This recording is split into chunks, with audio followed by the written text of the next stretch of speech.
बिस्मिल्लाहिर्रहमानिर्रहीम। लाखों करोड़ों दुरूदो सलाम मोहम्मद मुस्तफ़ा सल्लल्लाहु अलैहि वसल्लम और आले मोहम्मद पर। मैं हूं उमर दराज गोंदल। पिछले चंद घंटों में इतनी ड्रामाई सूरत हाल पैदा हुई है कि सबसे पहले इलेक्शन कमीशन ऑफ पाकिस्तान ने हमें यह बताया कि गवर्नर को चूंकि नामजद किया गया है तो गवर्नर कल सुबह 9 बजे हल्फ लेंगे और उसके साथ जो है कल ही सेनेट का इलेक्शन होगा और वो जिरगा हॉल के अंदर होगा। और मैंने आपको गलती से पिछली वीडियो में बता दिया कि वो गवर्नर हाउस के अंदर था, लेकिन जब मेरी वहां से तस्दीक की गई तो बताया गया नहीं, वो वहां पे खैबर पख्तूनख्वा असेंबली का ही हॉल है जहां पे कल इजलास होना है। लेकिन उसके बीच में एक ड्रामाई मोड़ है जो आपको बताया जाना मकसूद है।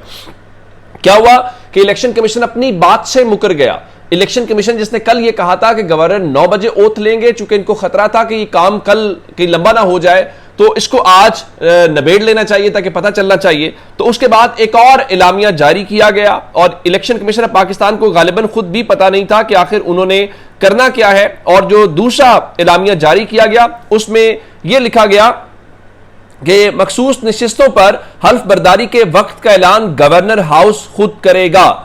और जो वहां पे कल जिरगा हॉल में इंतखाबात का वक्त है, पहले 9 बजे रखा गया था और उसको अब बढ़ाकर टाइम जो है वो 11 बजे कर दिया गया। लेकिन जब इसको कहा गया कि वो अपनी मर्जी के वक्त के मुताबिक करेंगे तो फिर समझ आ रही थी कि ये क्यों किया जा रहा है। उसके थोड़ी ही देर के बाद गवर्नर हाउस खैबर पख्तूनख्वा जो है उनकी तरफ से ये एक एलामिया सामने आ गया और उनके जो सेक्रेटरीट का एलामिया था उसमें कहा गया कि गवर्नर खैबर पख्तूनख्वा आज ही 20 जुलाई को 6 बजे जो है वो ओथ लेंगे। तो तकरीबन 6:45 बजे गवर्नर खैबर पख्तूनख्वा ने उन मखसूस नशिस्तों पर आने वाले जो अरकान हैं उनसे हल्फ ले लिया है।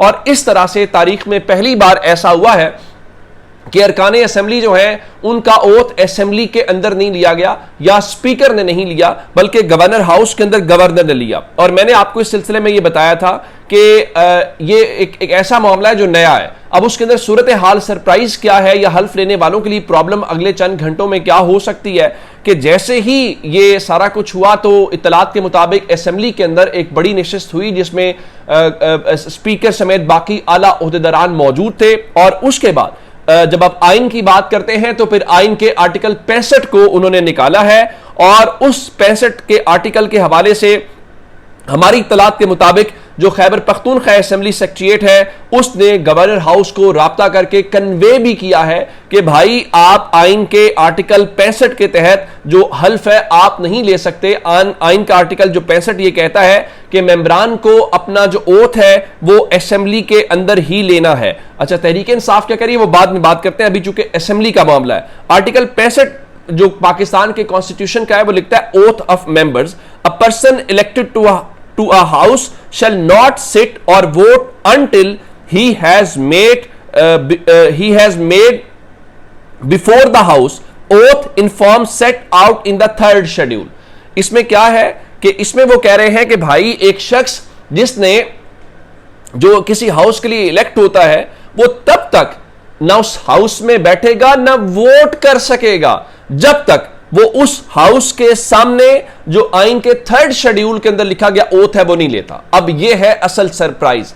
आपने ओथ ले लिया, ठीक है ले लिया। वो कह रहे हैं हमें आइन ये कहता है कि ओथ उसको हम समझेंगे जो आप हाउस के सामने लेंगे, हाउस के अंदर लेंगे, इसलिए आप जो है ये नहीं कर सकते और इन अरकान को आर्टिकल 65 के तहत असेंबली के अंदर हल्फ लेना चाहिए। अब चूंकि उसमें यह लिखा गया है कि आप तब तक असेंबली में बैठ भी नहीं सकते और उसके साथ जो है वो आप वोट भी कर नहीं सकते। अब इलेक्शन कमीशन ने अपने एलामिये के अंदर यह बात जरूर की है कि आप पुलिस को, एफसी को, चीफ सेक्रेटरी को कि कोई नाखुशगवार वाकया पेश ना आए। अब चूंकि असेंबली जो है वो स्पीकर उसका कस्टोडियन है और पुलिस उनके पास है और अगर कल वो इन अरकान को जिन्होंने ओथ लिया है अगर स्पीकर यह समझता है कि ये स्ट्रेंजर्स हैं, चूंकि उस ओथ को स्पीकर नहीं मानता और उनको वोट नहीं डालने दिया जाता या असेंबली इहाते के अंदर दाखिल नहीं होने दिया जाता तो आप क्या करेंगे।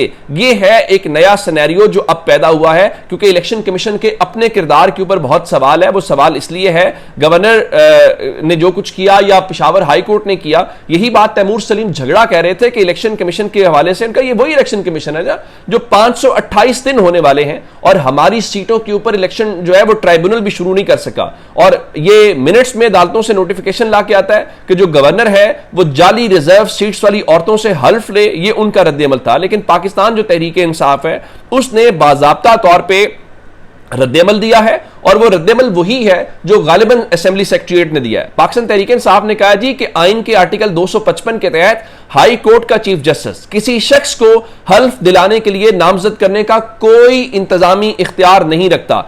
आर्टिकल 255(2) सिर्फ उस वक्त लागू हो सकता है जब असल मजाज अथॉरिटी यानी स्पीकर दस्तयाब ना हो। स्पीकर की जानिब से इजलास मुलतवी करना गैर मौजूदगी नहीं कहलाता, यानी स्पीकर मौजूद है, स्पीकर ने ओथ लेने से भी इनकार नहीं किया, सिर्फ कोरम पूरा नहीं है। तहरीक इंसाफ का ये है। और फिर उन्होंने कहा कि पेशावर हाई कोर्ट के चीफ जस्टिस को यह इख्तियार नहीं है कि वो अज खुद मुदाखलत करे और किसी शख्स को हल्फ दिलाने के लिए मुकर्रर करे। वो इंतजामी अहकामात के पर्दे में इस किस्म के अदालती अहकामात जारी नहीं कर सकते। ये आइन के आर्टिकल 130 और 255 की खुली खिलाफवर्जी है। हैरान कुन तौर पर पेशावर हाई कोर्ट के चीफ जस्टिस ने इलेक्शन कमीशन की दरखास्त पर यकतरफा तौर पर आर्टिकल 255 का हवाला देते हुए गवर्नर को हल्फ लेने की हिदायत जारी की। यह एक संगीन आईनी तशवीश को जन्म देता है। इलेक्शन कमीशन ने अपनी प्रेस रिलीज में गलत बयानी की है और अदालत को गुमराह किया है।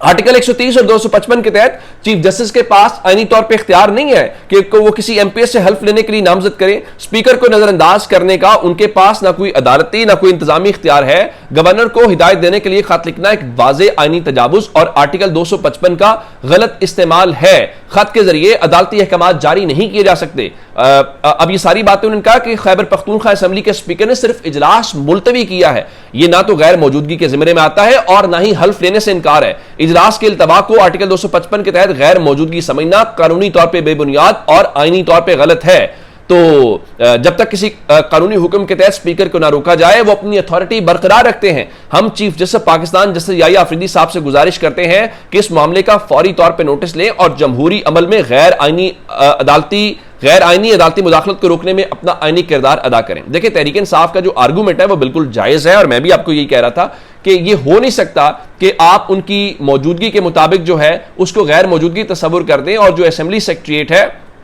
वो स्पीकर उसका पाबंद है। अब ये असल तमाशा लगेगा कल जब इलेक्शन का मामला होगा, क्योंकि देखे ना, जब उस वक्त गंडापुर साहब का कोई पता नहीं चल रहा था तो उस वक्त भी उन्होंने पेशावर हाई कोर्ट से रुजू किया था उस वक्त एडवोकेट जनरल ने, और पूरा दिन चीफ जस्टिस के इंतजार में गुजारा था। तो उस वक्त चीफ जस्टिस नजर नहीं आए थे। इस मुल्क में लोगों को उठा लिया जाता है, गायब कर दिया जाता है, सब कुछ होता है, तब आपकी अदालतें कहीं नजर नहीं आती। लेकिन जहां पर मुस्लिम लीग नून के, पीपल्स पार्टी के, बाकी सब लोगों के मफादात का तहफ़्फ़ुज़ करना होता है तो फिर उन चीजों के ऊपर चलते हैं। तो मेरे ख्याल से ये एक नया आईनी बहरान पैदा करने वाली कोशिश है और पाकिस्तान तहरीक इंसाफ भी वही बात कर रही है और असेंबली सेक्रेटरीट भी वही बात कर रहा है।